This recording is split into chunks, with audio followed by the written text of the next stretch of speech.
Hello ladies, my home is quieter this morning, so I'm taking a little break and going to provide a Homemaker's housewife radio for you to listen to while you work. You know, there's so many lovely things on the web, but you have to watch them. And of course, I just love to watch these seasonal things that people put on there on how they've changed their home for the season. And I really like to watch how people fix things, how they change things, how they clean things, but you still have to watch it. And one of the reasons that I don't want to do the live stream that a lot of people have suggested is because you would have to stop and you would have to leave a comment and you would have to watch what was going on.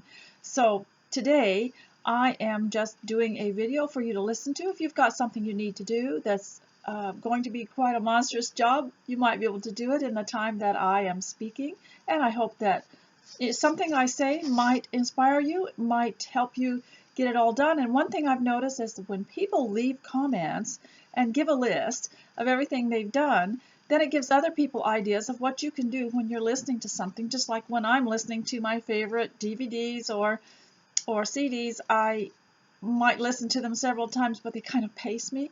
And that is why it's nice to have someone to talk to you or keep you company as you go. I'm Mrs. Sherman, and I don't have any comments on the YouTube channel because I'm making these videos for my blog. I'd like you to go over there and by clicking the link that I've provided and see what's going on over there, because sometimes I post things that are not videos, and so you will not only get the videos, but you'll also get the posts if you'll subscribe to my blog. I want to thank everybody for their prayers and their comments and for all the positive things you do for me. And I really would like to talk today about making your home a place that's better than anywhere else. And you know, sometimes when you've been homemaking a while, you start to think, it's such a mess, or it's so, a certain part of it can be so overwhelming, you think, I just want to run away. I just want to escape. So hopefully videos like this you can listen to and you can start tackling some of these jobs that maybe you've been putting off because they're just something that you cringe at. So today I want to talk a little bit about getting dressed up and getting ready for the day. And today I'm going to show you one thing, and then you can go on about your work. You don't need to watch me anymore after that. Today I am wearing a blue dress that I made from fabric at Walmart called Waverly, the brand Waverly, and the name of it was China Blue. And I just love to go to look at the bolt ends of fabric and see what the names are. And so I'd like you to also, if you care about those of us who are fabricaholics, please go to walmart.com and leave a suggestion somewhere, if you can, at headquarters to keep their fabric department and keep the fabric on the bolt. They are changing it, and the employees are not allowed to complain. Only the customer can complain. So what they're doing is they're cutting it up into 1-yard pieces, putting it in bags, and you can't reach in and feel it, and you can't open it up and hold it out or hold it up against your skin or anything. And you people that make large things like dresses or quilts need it off the bolt, you know. And so we want them to go back to putting it on the bolt or keep it on the bolt and not in these. What they're doing is they're trying to make the fabric department self-serve, so they won't have to hire somebody to cut fabric and pick the bolts up and put them away, because that is one of the hardest jobs there, and probably has some liability with it because of the fact that they use scissors and they're very sharp. And so today I'm going to show you a teacup that I'm going to use with my dress today. Someone gave this to me years ago, and it's by Duchess of England, and it's called Chelsea Garden. Isn't it pretty? It's a very nice teacup, probably made in the 1980s, I think. To me, that's not an antique. Maybe these days, anything that's 20 years old, they say it's an antique. Can you believe that? Some of you who are only 20 years old, when you think of it, there are people that think you lived in the olden days because you're 20. So anyway, this is so pretty. I just really love it. It looks like a chintz print. So that is my show and tell for today, and you can now, if you've got something to do, go fold something, unload something, load something in your dishwasher, and listen while we work. This is what the purpose of these are for, is to listen while you work. Now, I wanted to talk a little bit about having some goals. Beyond, you've got your daily work, and it's the same, isn't it? You're washing the dishes, you're putting in the laundry, you're sweeping the floor, you're trying to keep the clutter picked up and keep the house looking nice. First, I'll suggest one thing. First is always keep the room that people see the first. When they come in that door, whatever door they all come in, make that the neatest room, because it's going to give them a mood. It's going to give them an impression. I talked to you before in the previous video about the 5-star hotel and how carefully managed that first impression is. You might want to study that. Some of you that are wanting to know what you want to do in the interim between the time you have your own home and now, and you're very young and you finish school, maybe you want to study something like that. And I think that that would be very valuable for the home. Not that it has to be done that way, because homes are so individual, and you don't have to have a house that looks a certain way.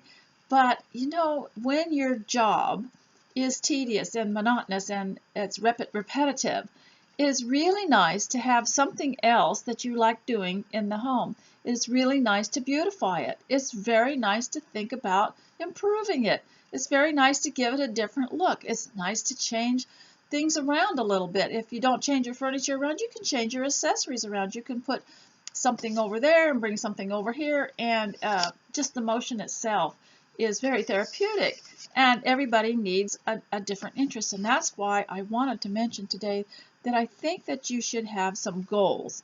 And I have goals. Now, one of them I've shared with you. I'd like to make an apron, have the time to make an apron for each day of the week, and then I would wear a clean one every day. How many of you are guilty of throwing on that old apron and wearing it all week long? Evidently, you're supposed to, according to what people did in the olden days, they had a clean apron every day and a clean dish towel by their sink every day. And so this keeps the dish towels from smelling bad and the aprons from smelling bad if you will get a clean one every day. Now, they're not very expensive to make. They take only a yard of fabric, but for some reason I can't seem to get around to it. But that is a goal I have.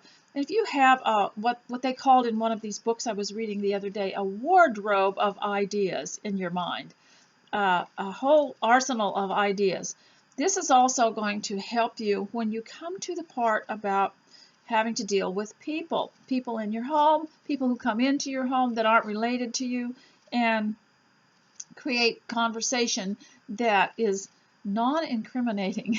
If you dwell on ideas, if you dwell on plans that don't get too personal, you can have a conversation without people being too inquisitive and too imposing on your privacy. And as I said before, I think it's really good if we get back to the habit of saying, I'd really rather not say. I'd really rather not divulge that. That's personal. That's private. My husband doesn't want me to talk about our money situation. That's that kind of thing. And I know people are just so curious about other people, but they often don't reveal their own situation while trying to extract it out of other people. And so you get people like this, and even in your own home, you need to teach your children and also discuss with your family about not divulging every little thing to people who aren't in the family, or people who don't have your best interests at heart, or people who could use it in the wrong way. Now, I would like to talk a little bit about going about your house and starting with the front room. But first, let's talk a little bit about appearance. As you'll notice, I'm ready today, and I have my face on and my hair on and my clothes on. And I know some people work better. They get up out of bed, they have their pajamas on, they have their slippers on, and they seem to work fine. Just, you know, they clean up everything and then they get their shower and get dressed. That's fine if that's the way you want to do it. But it's not the safest thing to do. I know I've had many an injury in a pair of slippers. They actually slip sometimes on a little stair step, or they'll catch on a piece of carpet. And so that's why I suggest put on some nice looking boots. I have a pair of lace-up boots that I just love. They have a zip on the side, and they support my ankles and my arches so much better than a pair of shoes. And if you wear shoes, I'd say wear something pretty. I don't know why people want to wear something that doesn't complement their femininity and go with the clothing that they're wearing. Now you can get canvas shoes, tennis shoes that are more like the ones we wore in the 1950s that don't have the great big soles and all the stuff on them. They are just little flats, and they come in all colors. So if you like the canvas shoes, or they called them tennis shoes in the old days, but they were actually quite feminine compared to what we see today in the name brand sports shoes. You don't need to do that. Another thing I don't think looks good on women at home, and I would say women at home have a big responsibility, and that is we've got to, in a way, create a good reputation for homemaking and homemakers. And if people perceive homemakers as someone who's just running around in sports clothes and they look awful and they're colorless and joyless and looking less than happy, they're going to conclude and also spread rumors. Oh, she's a homebound woman who's homebound. And I read that recently on a comment on a video I was watching, and someone had left a comment about something, and someone else commented, well, you're probably just a homebound woman with no brains. and so what you want to do is lift that reputation out of that mire and create a good reputation for homemaking. And you don't have to be like anybody else, but you can just say, I'm going to pioneer this. I'm going to be a pioneer in the homemaking reputation business, and put on a good appearance. If you've got to go to the dentist, if you've got to go to the doctor, dress up. Dress up. Do you realize what those people have to look at all day? I was sitting in the hospital in a waiting room one time getting ready to go see someone, and I noticed these people coming in and going up to the desk that needed help or needed to be checked in, or and it was in the urgent care section, and I thought, you know, I bet these people appreciate it when someone walks in who's taken the trouble, you know, to come in, go up to the desk and ask where someone is, where a patient is, and they have a good appearance and they look like they're prepared. And in other places, even the grocery store, can you imagine what these people look at all day long with the way people are today? And it's not because women at home are so terribly poor. It's just a style. It's the prevailing culture. And that's what we've got to going against us, is the prevailing culture. What we want to do is change that culture, and it begins in your home, and it begins with you. Did you know you could do that? Do you know just one person and the influence they have? You walk into a grocery store, and you're wearing a dress, and you're dressed up, and your hair is done, and somebody looks at you and thinks, well, you know, I guess I could do that. She did that. I guess I could do it. You have a powerful influence, probably more than you realize. And so you can change the culture home by home. And that should be our motto here, changing the culture one home at a time. And so a home is a wonderful place to take care of your appearance. You're not in any rush. You have everything at hand. It's private. It's completely private. And it's you put your personality in your home, and you feel it after a while. And clothing has a great deal to do with it. Now, I do collect paintings and pictures of ladies in dresses, and the one behind me was made for me by a lady that I once knew many, many years ago, and I had given her a thank you note, and she was an artist. She liked to oil paint and was always looking for themes, and I had sent her a thank you note that had a picture like that on it, and so she copied it in a large form and almost got it perfect, made that painting for me. And the lady there is wearing a blue dress, so I thought I'd wear a blue dress. And I love the old dollhouse that I got at Goodwill many years ago. I'm always going to fix it up. I think I might still, if the Lord lets me live a little longer. There's so much to do. And I want to fix that up, but right now it goes with the house and the painting. Now, isn't that nice?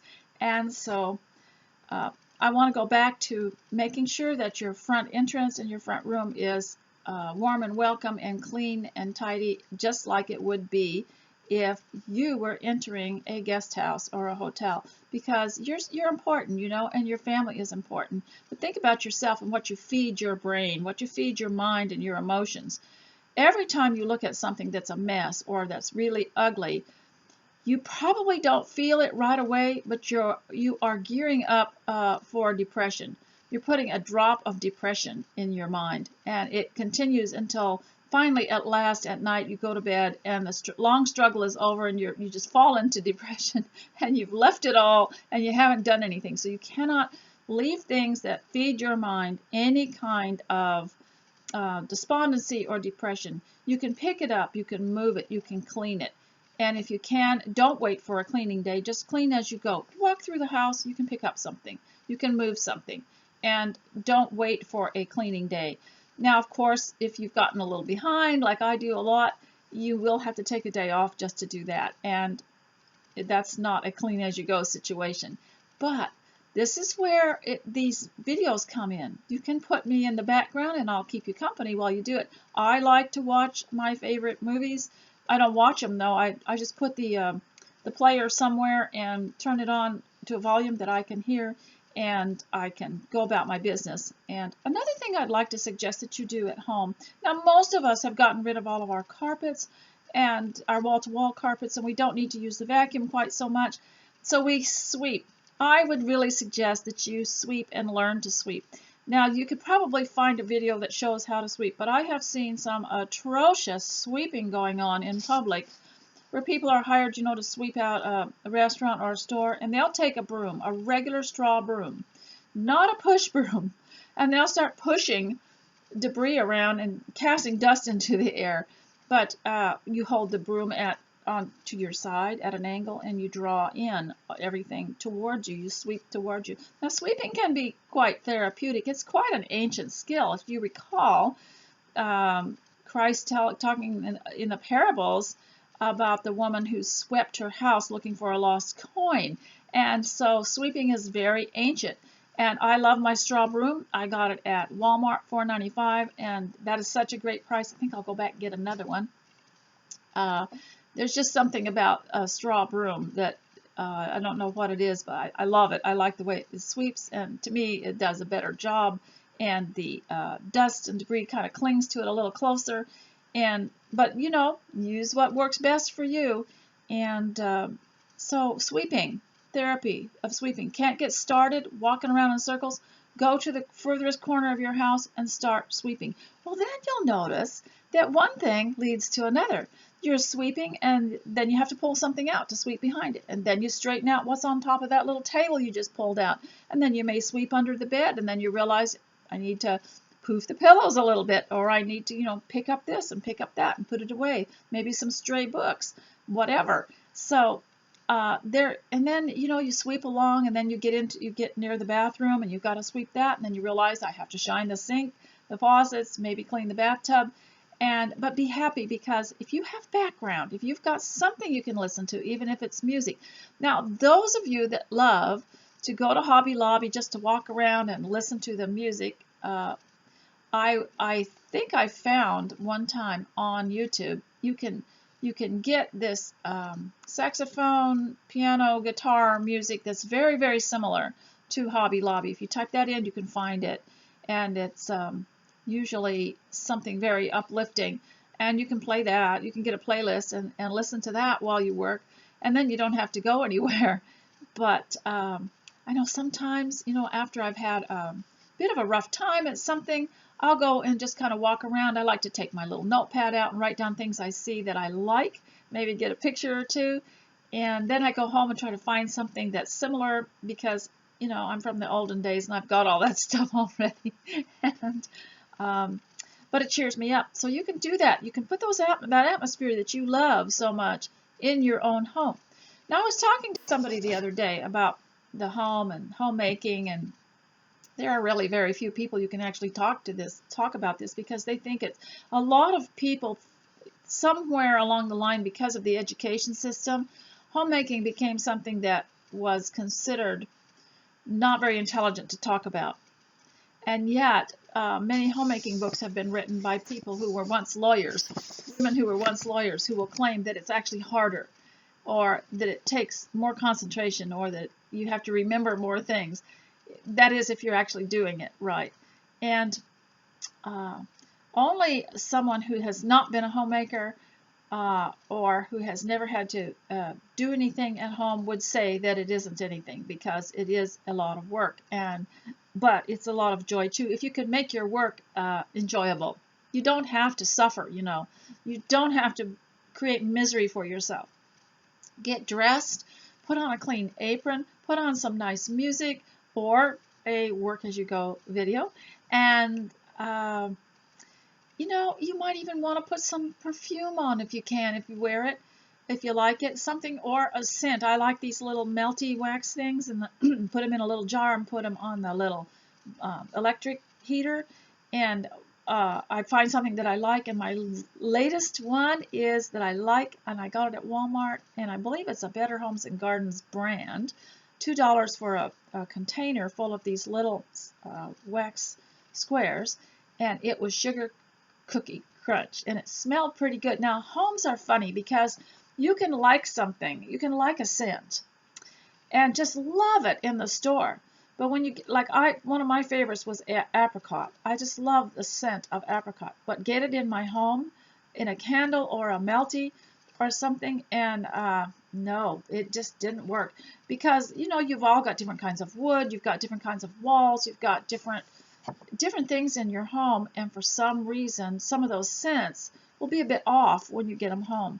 But I found one that and also you can't judge what's in the store either, because the store, you smell it and it's not going to melt with the same scent. The scent is going to be slightly different when you heat it, so you can't always judge that way. But I thought you might like to know how to be happy. Now, I talked before about these pioneer women that walked from mid-America to the coast, to Oregon, and I had read you from a book called Christians on the Oregon Trail, and there's a man that goes around making speeches about the Oregon Trail, and he's with the Old Time Fiddlers. And I don't know if you realize, but in every state in the USA and some provinces in Canada, there is a group called Old Time Fiddlers.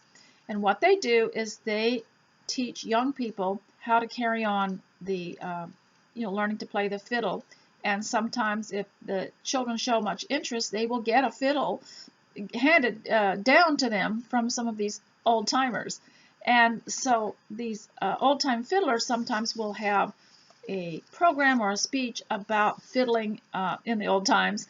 And the Oregon Trail was one of the subjects that one of the old time fiddlers spoke on recently, and talked about these pioneers that played the fiddle, and that the fiddle went all the way to Oregon because it was portable and it wasn't heavy and they didn't have to dump it out of the wagon, and that people walked. And I know that my mother, she was from the prairies in Alberta, and she would talk about how people there in the pioneer towns would sing. They would sing and they talked and they were happy, and yet they had less than we do to be happy about, but they were happy. And so I was thinking about them while I was washing dishes and while I was sweeping. They pretty much had to do everything we do today, only we do it inside of a stable house, and we don't change our location every day like they did. But can you imagine, and being a homemaker in those days, and being happy, and think about that and be happy that you are in a stable situation and not having to walk every day. So I just thought I'd throw that in there, because you have to relate back to what things could have been, or how things could be worse sometimes in your mind. Your mind is the thing you have to take care of the most when you're housekeeping, because you can think, I am so tired of washing these dishes. I just washed them yesterday.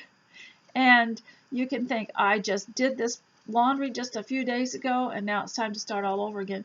But you don't just mechanically do all those things.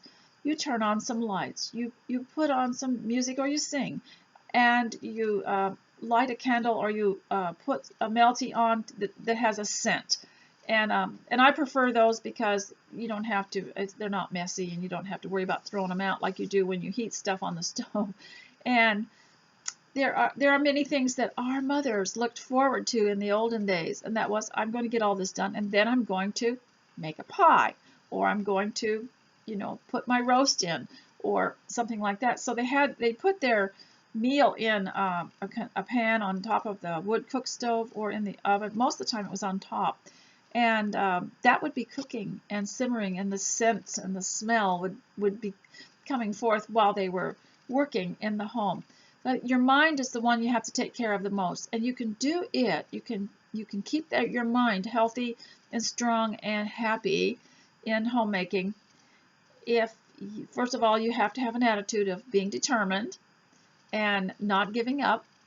And then you also have to do it through your senses. Sight, neatness, cleanliness, brightness. You know, I talked to you yesterday about the bouquet, and I have a collection of silk flowers, fake flowers, and put bright spots all around the house. You know, I could have little tiny posies to great big bouquets all over the place, and then I can change them all around, or I can pick them all up and put them back in the box, and just something different. And that's the sight, what makes you happy. And you know, you can observe places that you like to visit, places you like to go. Why do you like it? Is it the color? Is it the sound? Is it the smell? Is it something that you're eating? Is it something that you touch? And duplicate that in your home. Make your home the place to be. Make your home the only place you really want to be. Pretty soon, the only danger is that pretty soon you're turning down going on trips because you could actually do better at home. And one thing is, it's expensive to travel. Vacations are expensive, but you can have, they call them staycations now. You buy yourself a new set, you buy yourself a new luxury robe, and you stay home, and you buy yourself something nice for the bathroom, some scented soap, or just maybe, you know, well, our mothers were actually thrilled to get wax for the floor, really. There's be a new wax out that they could, I think it was called Mop and Glow, and my mother-in-law just loved it. And she'd wax her floor, and it made her happy to have a shiny floor. So your sight, when you first walk in your door, feed your sight something good and successful. And your scent, if you're going to sense something and you're going to smell something, make sure your house smells clean and it has good scents. Don't burn candles and spray things around just to cover it up, because cleanliness, it'll always be found out. If it's not, it won't go away. And then what you hear too. What do you hear? What kind of sounds do you want in your house? And there was a book written by Terry Willits, and I wished I had brought it here, but I don't want to get up and go get it. I'll try to do that next time. And she had 4 little booklets called The Sensational Home, Creating a Sensational Home, and she meant sense, your senses, your 5 senses. And so she had one little book on every scent, you know, creating a sensational home, making your home look good, making your home smell good, making your home sound good, and that sort of thing. You might want to look that one up. I will try to remember to put it in the description on the blog. So now I have spoken only for 28 minutes. So I want to move on to enjoying a tea. And the reason I want to bring that up is because we always talk about people and conversation times, and most people that have written to me have said they want to know more about handling the naysayer, the downer, the person that always has something gloomy to say, or not even in response to you, starts out their day in gloom, and why tea time helps. And I'll tell you, one of the reasons is, you know, we always suffer in conversation because we want to fill in the quiet spaces, the blank spaces. Not all cultures do this, though. They're content to just sit there and be quiet, and you don't have to feel, if you're the hostess or you're, you know, the mom at home, you don't have to feel that you have to fill in all those quiet times with chatter. And that's why where the teacup comes in, because people can just sip tea and they can be quiet. And that gives them something to do, kind of gives something for the hands to do, and takes away some of the awkwardness. If you're in a conversation and it kind of goes silent, you just have tea and people start looking at their teacup and start looking at the food that's available, and there's just something about it that helps in the conversation. So that's what I would suggest you do if you get around somebody that you know is going to bring you down And in depressing talk, or and I talked about last time how we need to figure out a way to guide these people into something strong and great and good. Now, some people won't be. They're just, no matter what you do, they are not going to be distracted from their negative ways. These are the kind of things that Jane Austen wrote about in her books. That's how she created her characters, from people like that. So just if you can't change these people and you can't beat them, just mark it as a character in your book or a character in your novel. And you never know, you might be able to use that. And you could change the names to protect these guilty people that want to always throw rain on your parade, or come in with a cloud of gloom on a nice day and tell you why life sucks. And so I'm not saying that we can't be sympathetic. And that's another thing in conversation when you're around people. One thing you need to learn to do is how to talk to people who have just suffered a loss, like a widow. And it's very hard, because you want to sympathize, and in sympathizing, sometimes we make the mistake of saying, well, I know how you feel. My mother lost my dad a couple of years ago. Well, you really don't know how anybody feels on a situation like that until you've been through it yourself. So you can't say that. And so there are certain things that you can ask and do, and I'm not sure what all of them are, but there are many, many resources for that. And I didn't want to get into it because I want to talk a little bit about conversation. And what I wanted you to do is have, like I said before, a wardrobe of subjects on your mind plus goals. So when someone says, what have you been doing lately? Now be careful in answering that question. You want to be careful. What is this person to you? Is this person a very special friend that you confided in all of your life, and they have never taken it wrong, and you know you can trust them? Then you can say something like, well, I'm going through all the family mementos. I'm finding all the old books and toys and pictures, and I'm getting them into boxes for each person in the family. But you can't tell that to some people, because they will say something right away. Well, that's a lot of work. Why don't you just donate it all? And so then you get in an argument. So you want to be careful what you tell people and what you reveal about yourself that's personal. Now, life can be very, very dull if you're not allowed to say anything interesting about yourself or about your home or about what you're doing. And it can be almost like meaningless conversation after a while, and that can depress you. So you have to have some friends and family that are close that you can discuss meaningful, deep things with. But you cannot do that with people that are in outer circles from you. Maybe they call them friendships, acquaintances, and it goes further out. And so you cannot share just anything and everything with people that are outside of your inner circle, because this is where rumors start. I have seen it. I've been a victim of it, and I can tell you sometimes it just astonished me, because I was just being honest. I was just saying, well, I've got a lot to do, and I have to fix the garden because the fence is broken, and that's what I've been doing out there all day. Well, then they twist it, and they go around saying, Mrs. Sherman isn't doing very well in her gardening. She didn't look after it, and the fence broke down. You see how they twist it? So you've got to be careful. And some people, you just have to say, what have I been doing lately? Oh, everything. If you remember the movie Gigi, where the one that was starring Louis Jourdan and Leslie Caron, and the grandmama was asked by Louis Jourdan, I don't know what was his name in that movie. I don't know what it was. Gaston. And Gigi came in, and she just went straight to her room, plopped her things down, and went straight to her room and slammed the door. And Gaston said, "What's the matter with her?"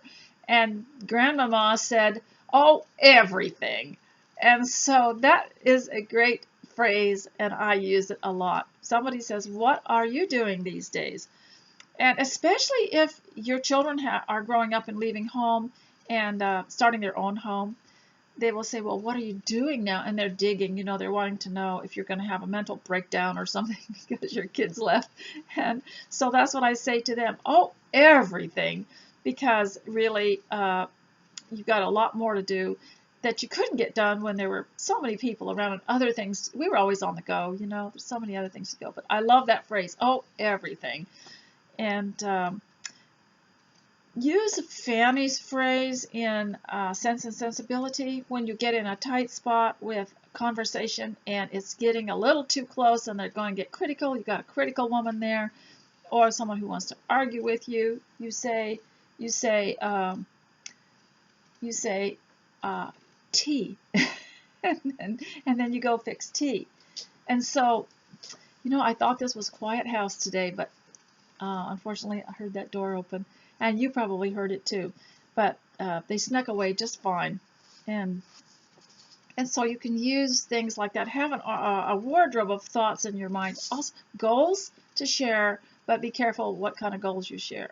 And if you share, I want to be a better something, you know, cook, conversationalist. I want to lose some weight or something. Be careful who you tell things like that, because they will watch, and if you don't reach your goal, they're going to say something, and they'll say, she always starts stuff, but she never finishes it.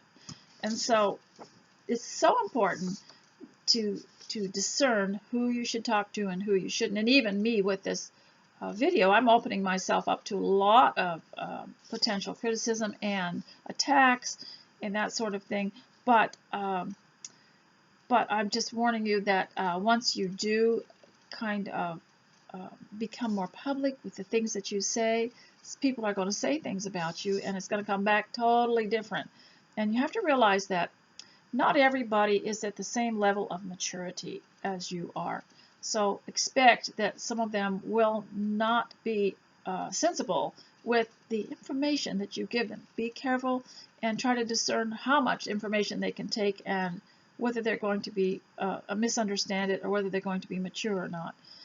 So there are so many things that you've got to be careful with in conversation. Now today I have a book I want to show you, and remember I showed you this one, and it's called the Christian Charm Course, and of course there were some few doctrinal things in here that I had to kind of correct, but the rest of it was excellent, just excellent.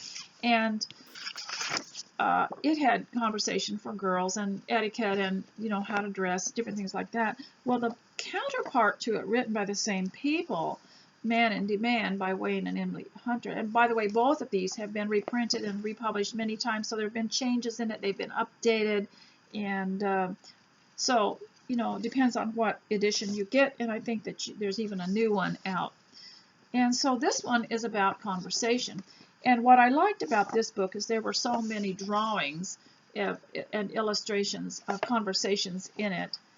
And so I'm going to read, this is for boys, but it's wonderful and it's great for all of us if you're interested in conversation, and which some people have written and said, read more about the conversation. And one thing I read in that book yesterday, recently I got, it has about 15 little volumes it goes in it. It's called Ethel Cotton's Course in Conversation, I believe it is. It was written in 1965 by an English woman. It was apparently a course you could become a teacher. I noticed the teaching material and the little pamphlets that promoted it were inside of the box as well. And so this is about throwing the ball. You know, you're playing ball with someone and you throw it to them, and the people that keep it and don't throw it back don't want to play the game. They're just going to hog the ball. And so this is talking about people who hog the conversation. And it's not good.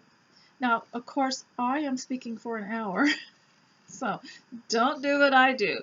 I'm speaking for an hour, but if I were speaking with you, there would be great pauses in the conversation. I wouldn't speak more than half a minute at a time, and we would be explaining things back and forth, and I wouldn't be hogging the ball.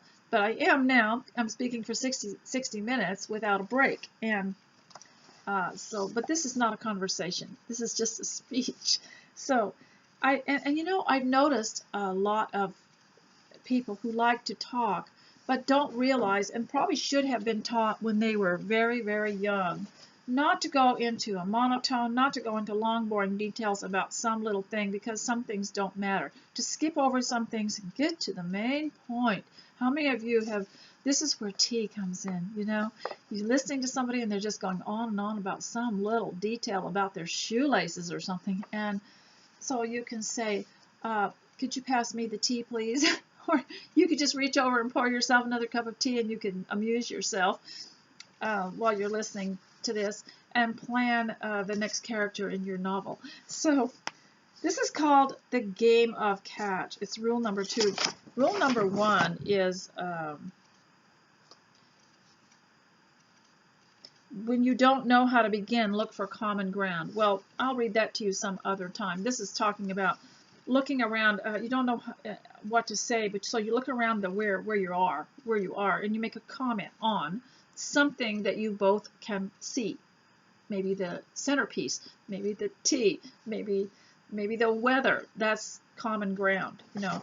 So, but I'm not going to read that. I'm going to read rule number 2, don't do all the talking. My boys love this. It just made them laugh, so it just tickled them so much. And that is, in the game of catch, holding the ball ruins the game. So if you've ever been in a conversation, and ladies at home really need to be careful with this, because we don't want to give homemaking a bad reputation. And so the reputation that homemaking has in your circle, in your community, is largely dependent on you. You're the ambassador. You're probably the only one in your neighborhood. So look up and dress up and speak up and think up and think of your goals. Have an arsenal of goals in your mind and exciting things that you're going to do at home when you get back from the grocery store, and have a great attitude. Be very nice to the cashier. Of course, we don't have cashiers anymore. We just scan our own stuff. But if there's anyone there, you know, an employee, be especially kind to these people. And I heard a lady say she wanted to be a homemaker because when the homemakers came in to do the shopping, they had a different aura about them. They had a look and attitude of peace and happiness and contentment. So you want to be sure that you project something positive about homemaking. So now I'm going to read this funny story here. In a game of catch, holding the ball ruins the game. So here's a guy. He's got the ball in his arms. He's just holding it close to his chest. And he says, now that I've got the ball, I'm going to hang on to it. So we've seen people in conversation do this, haven't we? They don't even let a space go by for anyone to agree or disagree or interject or add, or they don't want to let anyone participate in the conversation. They just want to be the main speaker. And in a group, that is not good. Now, I have noticed in groups that I'm better off, and some people are better off, you know, they can sit at a tea table with 6 ladies and they get along just fine. I like one-on-one better, because that way one person can talk to me and not be distracted by everybody else, and they can tell me things I can learn about them. And I like it to be personal and don't have to cater to anybody else. So then here are the other players. And one of them says, isn't he ever going to throw the ball? What a boring game. Have you ever sat in a long conversation where the one person was doing all the talking and you thought, are they ever going to get anybody else a chance? What a boring conversation. And so then here's another player that says, I'll never play catch with him again. I'm leaving. And there are social situations where I've just vowed I will never get in again. And one social situation where someone does all the talking is someone will offer to take you somewhere. Maybe they all want to go out to tea, or they all want to go visit someone, or they all want to do something together. Well, you're all going to the same place, so why don't you ride with me? So you get in a car with someone. That is a no. Because the driver, that person owns you then, and they're going to take over the conversation all the way up and all the way back, and you can't escape. And then at the event, they're going to dominate that too. For one reason, I think that somehow someone gets behind the wheel of a car and it loosens their lips. And they say tea loosens the tongue. I really have seen this, that the person in the driver's seat has a loose tongue and just yaks all the time. Now, this might not be true all the time, but for me, I've made a rule. I take myself when I go, or my husband takes me, but I do not ride with anyone. I'm not that desperate. So you want to keep your independence. You want to keep your self from getting under the control of other people, and because your dignity is at stake. And also you have to keep your mind stable and fresh, and you don't allow yourself to be subjected to people who are just going to use the opportunity to run you down or tell you off or create a bleak atmosphere for you. Now, if it's somebody that's nice, this is a whole different story. So then let's go on to the next frame here of this story. In the game of conversation, holding the ball, conversational ball ruins the game. So holding the conversational ball ruins the game. And it's just like anybody would say, if I'll never play ball with him again, I'm going home, because they don't want to play. So why should you subject yourself to sitting around listening to one person? Now, if you are in a situation where you can't get away because maybe it's not polite to get up and leave or something, you've got your cell phone. You can always take it out and start typing something, start texting something to yourself or to someone else, and it looks like you're taking notes, or you can look something up. And so that's and one of the things I like about the modern era is the cell phone, because I noticed we used to spend a lot of time in airports, and I always felt very self-conscious because you had to go and walk up and look at a screen and read it and everything, and I always felt like we were always being watched, or you just didn't have much privacy in airports. Well, now everybody's got their nose down in their cell phone. They're not paying any attention to you. And this is in other places too, like waiting rooms. So that's one thing that I like about them. So in the game of conversation, holding the conversational ball ruins the game. And so here's this first character who's having a conversation with two others. Having a conversation, that's a loose term there.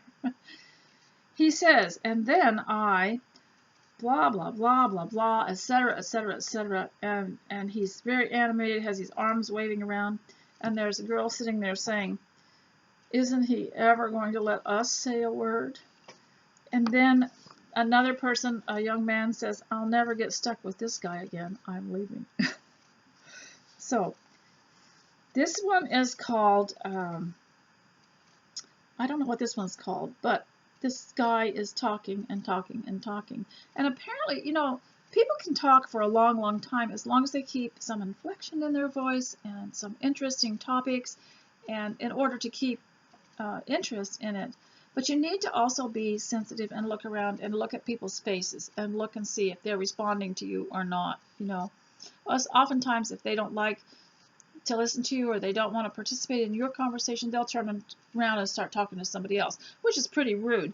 But it could be for that reason, that they just don't find your conversation interesting, or maybe they're having trouble relating to what you're saying.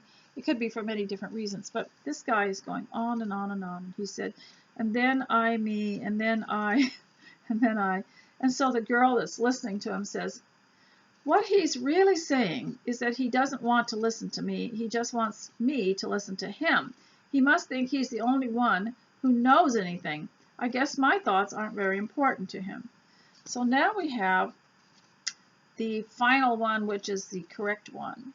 And so the young man says, tell me a little bit about yourself. And she says to herself, now this is really a nice guy. He wants to know something about me. He must think I'm an interesting person. He makes me feel like I matter.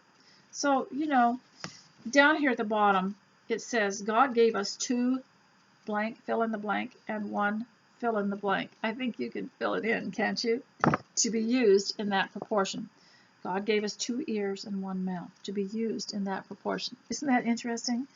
So Philippians 2:4 says, don't just think about your own affairs, but be interested in others too and what they are doing. Now, when we keep the conversation ball alive, I want to discuss something that in that book, Ethel Cotton's Course in Conversation, she discussed how not to create resentment or make people feel sort of stiff towards you, to watch the words, to watch the subject, what you're saying, so they don't resist you. And one of the things it said in that book is don't start an argument. Well, of course, we don't want to start an argument, but they gave phrases in that book that would have started an argument. And I want to give you an example that's from real life. And that was when blogging first began, there was someone in another country that began to give statistics of her own country. And they would say, you know, in this country, we have such and such an employment rate, and most people are employed. And then she would say, but in the USA, only half the population is employed.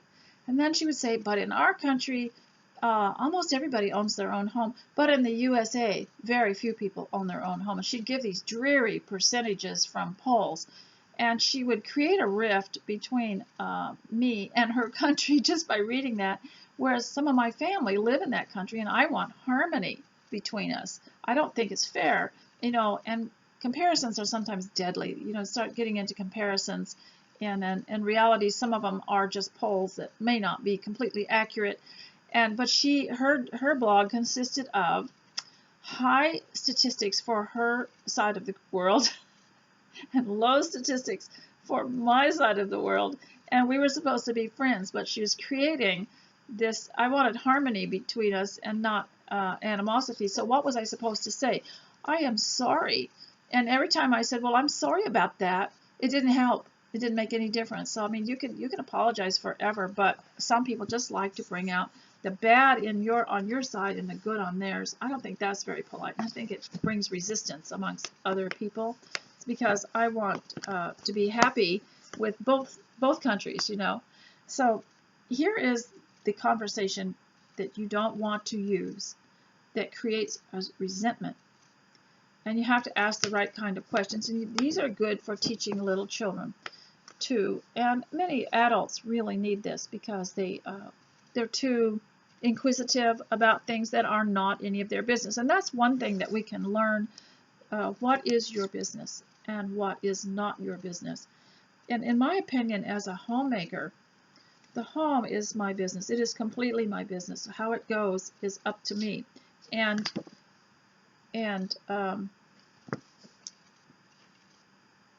the home, so that's my business. So be careful what you share about, you know, what your frustrations are and what the, you know, how much you've got done and how much you still need to do. And sometimes I have to stay home and don't go to certain social things because my home is important to me.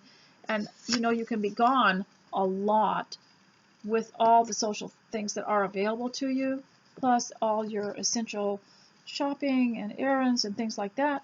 So you don't want to reveal too much to people about what you're doing. Just show success. So here's one of the things that these people are saying. Haven't you ever been to Yellowstone Park? Now, one of the things that I learned way back in the 1960s from a course I took, forgetting what the name of it was, one of those sales courses that we took, and it was how to keep the customer from running away or something like that. But you don't say, haven't you ever seen a suit like this before? Because you're implying that they're dummies. So you don't say, what do you mean, haven't you ever been on a ski slope before? You don't say things like that to people because it implies that you're adding you're not very smart, you know. So what you say is, have you ever seen Niagara Falls? Have you ever seen the Pacific Ocean? You don't say, don't tell me you've never seen the Pacific Ocean. You know? So these are just these little things that you need to learn in conversation. Unfortunately, once we learn them, we start to realize how rude people are because they say them. And the way to respond to them, I think sometimes is just silence or just say, no, I haven't seen Niagara Falls. I'll just have to do better. I'll have to do better than that, won't I? And they don't know what to say. Or they'll say something like, haven't you ever played golf? Instead, say, do you play golf? And that leaves it open for the fact that some people just don't play golf. If you say, have you ever been to Yellowstone National Park, you're leaving open the fact that you have enough knowledge to know that not everybody has gone to Yellowstone National Park. But when you say, haven't you ever been to Yellowstone? It's like saying anybody that's got a brain has been to Yellowstone National Park. So you don't talk like that. You say, have you ever been? Don't say, haven't you ever been? Don't say, don't you know how to sew? Say, do you sew? Or what do you know about sewing? But you don't say, don't you ever? Or haven't you ever? Because that implies that you're saying that they're not very bright. So here's another rude thing to say is, how much did that raincoat cost? How much did that house cost?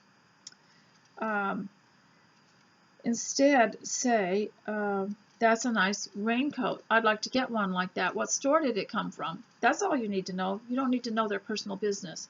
Money is very personal. You shouldn't really be asking prices on things. Now, occasionally, I'll have a little book here or a teacup, and it's or a tea or a food that someone wants to know more about. Where can I get it? Is it expensive? That doesn't bother me. But asking real personal things, it's like, how much does your car cost? How much did your vacation cost? And how much did your house cost? And you know, how much was your, just have to be pretty careful with that. Especially in America, they're pretty sensitive about that sort of thing. There are things here that are very personal and private, and one is the money. You know, how much money do you make? You don't ask people that here.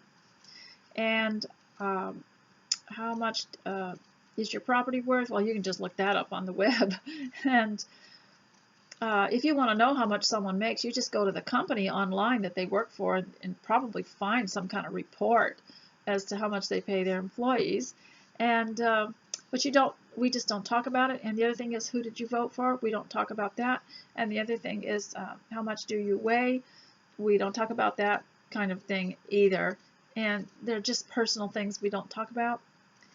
So we need to keep our, that's why you need an arsenal of conversation or a wardrobe of conversation in your mind that you can draw on to talk to people about. Okay, here's a good one.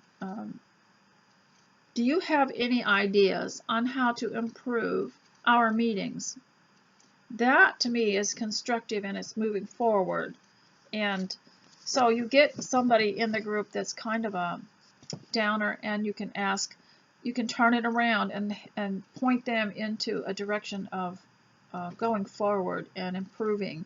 And they complain about something, just say, that's really interesting to me that you feel that way. Could you give me some ideas of how it could be better? They can't do it because their only thing they know how to do is complain. So it's hard for them because it's been their religion for so long. So I just thought you might find that interesting on conversation. And in the home, here's another one here. When others are talking, be a good listener. This is good for the home too, all of this.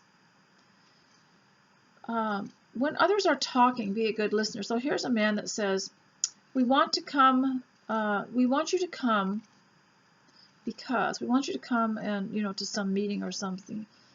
And so the person that he's talking to is saying, but a good listener does not interrupt the speaker. That's difficult, isn't it? You get in a lively conversation with a bunch of ladies or with your family, and it's very important to let them speak, especially the little ones. Let them speak and listen to them. They have a hard time sometimes collecting their thoughts and completing a sentence. We need to be patient with that. And then and the good listener is daydreaming about his fishing trip, so he's not paying any attention. And somebody else is saying, so please be sure to be there at 7, and the person is looking away at some activity in the distance. And another thing is, a good listener responds to the feelings of the speaker and shows it on his face. Now that's important, because some things you have to hide. Sometimes you have to hide your disappointment that the speaker is not better, and you have to be polite. And so I was mentioning last time in my last video about going to a ladies' day and how the speakers had never spoken about anything that helped me improve my life at home, which was my whole point. And going was, I need this break because I want to learn how to do better. And my biggest problem, of course, was managing everything, having the children's needs taken care of, being able to feed them and keep their clothes clean and clean up after them and see that they don't have accidents, um, and and make them feel happy at home, and still manage the home plus the other responsibilities that were heaped on me because I was in a church or because I was a preacher's wife, that kind of thing. And never did any of these speakers ever manage to address something like that. But I didn't sit there and frown at the speaker. I just acted happy, and then after a while I gave up. I just didn't go anymore. So this is a speech that you can listen to, and you can still manage something at home. You don't have to leave your children, and you've gotten, I didn't put much Bible in it, but it's all biblical, and you can work from your home and make it a lovely place that the children would rather be than anywhere else. And you don't, and then I don't have to leave either. I don't have to pack my bags and leave, and then go to a faraway place and sleep in somebody else's house, and I have my own pillow, and so I can just sit here and talk to you and clean up a little area of my home. And so it's been really great being with you. I've talked for a whole hour. Naturally, if we were discussing things, I would not edit anything, so I'm not editing this film. It takes too much time for me. I've got too much to do. And also, in normal conversation, I wouldn't get a chance to erase anything. So if I've said anything that's not quite right, just take it as a matter of course and ignore it, and take what you can out of this. And please write me. If the blogger does not accept your comment, please go to my email on the left and send me an email, and I'll publish that if you like. If it's private, I'll keep it. But tell me what you did. Tell me everything that you got done today, and tell me what you liked and what you would like more of. Your comments give me my life for these, my enthusiasm for these videos. So I hope you have a wonderful Lord's Day. Those of you in Australia, you've already had your church services, and I want to talk to you more about that sometime. But God bless you all, and have great success in the home. I hope you get it like you like it, and a place that you really want to be. And I hope it's absolutely fabulous. Well, I'll talk to you later. Bye.